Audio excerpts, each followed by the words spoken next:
Guys, League of Legends is a simple game. This video, you're still going to be simple after it. What's going on, GameLeapers? This is Eeks, and in today's video, these are the 15 best champions for patch 13.9. These champions, bro, like, you're going to be amazed at who they are, eh? Like, nothing is really changing, to be honest. But anyway, yeah. But just before we get into it, did you guys know that one of the most horrifying modern day problems is identity theft? Stealing the identity, bro. And that's why we're pleased to present today's video sponsor, Aura. So imagine this, you're in college and at the same time you're working like, let's just say, a restaurant job just to make ends meet, and you check your account with that $400 you just deposited. And for some reason you're overdrawn over $300 in your account. Now if this ever happened to you, it would feel like your whole world was over, right? Like it's just the end. But if you have Aura, the fraudulent transaction would be flagged as such. So you can do something about it and work with the Aura team and your bank to make everything right. It's the all-in-one package including identity theft protection, fraud monitoring, VPN, password management, and much more. So you're fully protected and worry-free, just like the jizz. Now, Aura is giving every GameLeap viewer 2 weeks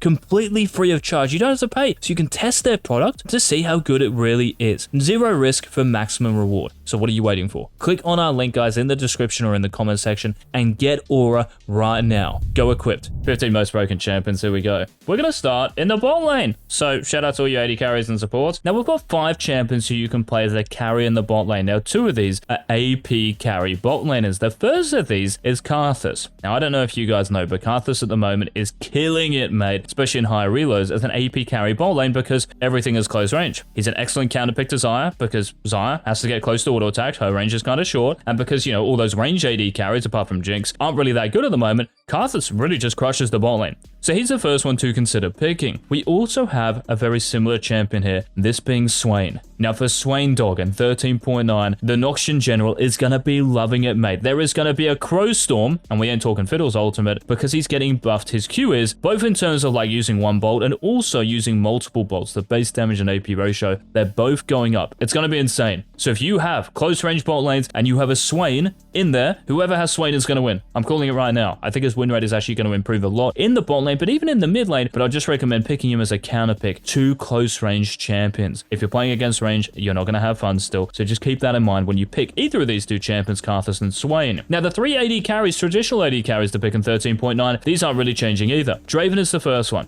Draven has probably been the strongest AD carry ever since Riot nerfed Caitlyn. In terms of the actual laning phase, he can bully anyone, and because of the engaged meta, this allows you to land more axes, and of course, your ultimate, both parts of it, to get more kills. Cash in those adoration stacks, GG, well played, and with Essence Reaver into Infinity Edge, there is no better snowballing build in champion on the Rift, I'm telling you. Now, a champion who is getting nerfed in 13.9 is Jinx. Your AD growth is going down, which means in the mid to late game, you are getting less attack damage. Oh my god, it's over. It's fine, bro. You're still going to be chilling, mate, when you pick Jinx. The champion, because there aren't really like that many scary lanes. Maybe Draven is one of them, but even then, like, you should be able to navigate your way out of it. And once you get to Kraken Slayer Infinity Edge, you might have a little bit less AD at later levels, but who cares? You're Jinx, you're untouchable. You're probably still going to be the number 1. Now, Xayah is the other AD carry I put here, guys, mainly because she's still doing very well, and she's picked a lot, and because of the meta as well. Engaged supports, they are back. If you are probably picking one of those enchantresses, you're going to get left behind. And yeah, this is what we're seeing in pro player LoL right at the moment. Lots of engaged, and this goes for the whole entire Rift as well. Like if you see J4s, if you see Malphites, Xayah is incredible against every single champion who's good right now in the meta. So that's why she's also here. Now, the only support guys I've put here, because I think there are lots of OP champions at the moment in other roles, so the only support here who I think can compete with them is Senna. Now, it's very risky picking Senna at the moment blind because you're going to run into the Crank, you're going to run into Rakan and Nautilus and Pyke. It's not going to be fun. Ideally, you want to be picking Senna against a champion who has, well, not really strong engage, so a pretty passive laner because you're going to outscale them. If you can get a free lane on this champion, she is unreal because of her scaling. So that's why I think she's got to be in this countdown. Now, going all the way to the top lane, the first champion here has been on these countdowns for, God, like just ages now. This is Jax. Even though Riot tried to nerf him, well, they changed him. They did kind of nerf his early game, but his late game is still just as good. And yeah, if you're going something like, what, Divine Sundra, Shojin, Zonya's, Bork into like a lot of HP, anything really, the champion is just nutty. With Lethal Tempo or Grass the Undying, you've got 2 options there. He is still the powerhouse in the top lane. That is the hockey stick. Now, 2 other champions. One of these is Poppy. So if you want to play a tank in the top lane, Poppy, because of the buffs in 13.8, has actually become insane. She's like S-Buster in every single elo, and she does very well into every single bruiser fighter, I think, because they get close to her. They have to auto-attack. They have to use their close range spells. She just doesn't really like playing against spell-casting ranged champions, so stuff like Ornn and Sion have a really easy time against her. So do be a little bit careful about blind picking her, but she counters so many champions across the Rift as well, a bit like Xayah in the bot lane, right? Because of your W as Poppy, you counter anything with a dash. It's not just top lane. So she's the second top laner, and the third top laner is, well, probably the most difficult champion to master on this countdown. This is Riven. Now, because Riven with Eclipse and then Ravenous Hydra, the stacking you have, the ability haste that they gave Eclipse not so long ago, Riven for attack damage and ability haste, these are your 2 most important stats, and you're getting more haste. This has actually been a really big change for her, and by going Eclipse, the armor penetration passive comes in really useful, and you can use this in the mid to late game to kill those tanks you're against, and bruisers, of course. Riven as well, I really don't think she's that weak, and the buffs a few patches ago made her even better. It's just a question of, can you actually play Riven? Can you animation cancel? Do you know how to put in auto attacks before just running in like a lunatic? Are you going to save your shield for important moments? These are questions you need to ask, and we have the answers on our website at GameLeap.com. Check it out. Links down below. Now, moving into the jungle. One of these champions is getting adjusted in 13.9, and honestly, I don't know why she's going to be super busted. This is Bel'Veth. You are getting more monster damage from your Q. Why?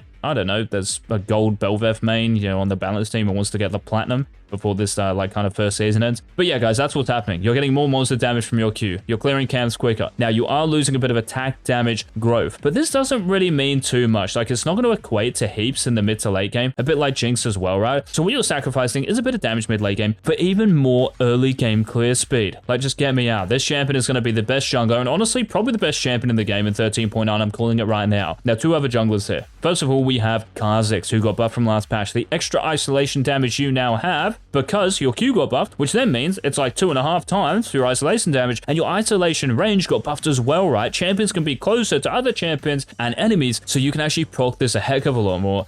Bro, like, it's just nuts. Like, this champion Bug Splat, if you can get a kill in the early game, you're gonna pop off. Just remember to start red buff against scary early game champions and ward your blue buff, and you should be sweet. Hit level 3, GG, well played. The other champion here is Nidalee. More armor from 13.8 in terms of base armor and armor per level. She's nuts. Best jungler in the game. Check her in high elo. She's banned in 50% of games. She's not getting nerfed, by the way, in 13.9 or touched at all. So, yeah.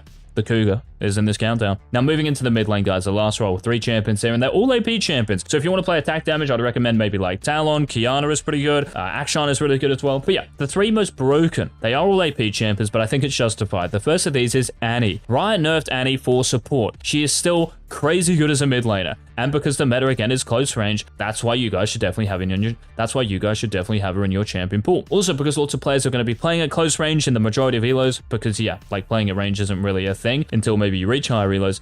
Annie can do well regardless, right? Like, if there's a close range bot lane, if there's a close range jungle or top laner, you're going to be useful regardless, yeah? Now, another champion similar to this is Cassiopeia. But Cassiopeia, I think, is just a bit more impressive and also like blind pickable. Yes, as Annie and Cass, you might have like kind of the same counters, like range champions you can't really hit and get access to, but Cassiopeia, I think, is just a bit more versatile. She's so strong at the moment because of Seraph. She can go Rod of Ages, Leandra's Anguish. Third item, you can even get Gargoyle's Stoneblade and just be unkillable. So Cassio has to be here. And the final champion, guys, in this countdown, this is a champion who got buffed last patch, and this is Katarina. So the damage from your passive in particular going up has actually meant that Katarina in high reloads has really just shot up the list into S+ tier categories, and she has win rates of like at least 51-52%, and she's one of the most popular mid laners. This just speaks volumes to how OP she is. Again, it's just like a question of, can you actually play her in lower reloads? That's it. And you guys can give yourself a chance to play her like a challenger, just like Riven and every champion on this countdown, by signing up to the GameLeap website and getting access to our library of content. Our exclusive videos will 100% help you out and help you improve. That's what we're about. Guys, those were the 15 most broken champions for 13.9. This has been Eggs. Thanks so much for watching the video. Please leave a like down below. Any questions, any thoughts, leave them in the comments section. And until our next video,